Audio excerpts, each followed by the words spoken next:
أولئك على هدى من ربهم وأولئك هم المفلحون إن الذين كفروا سواء عليهم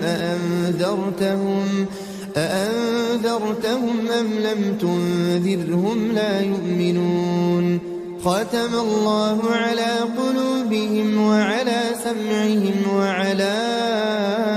أبصارهم غشاوة ولهم عذاب عظيم ومن الناس من يقول آمنا بالله وباليوم الآخر وما هم بمؤمنين يخادعون الله والذين آمنوا وما يخدعون إلا أنفسهم وما يشعرون في قلوبهم مرض فزادهم الله مرضا ولهم عذاب أليم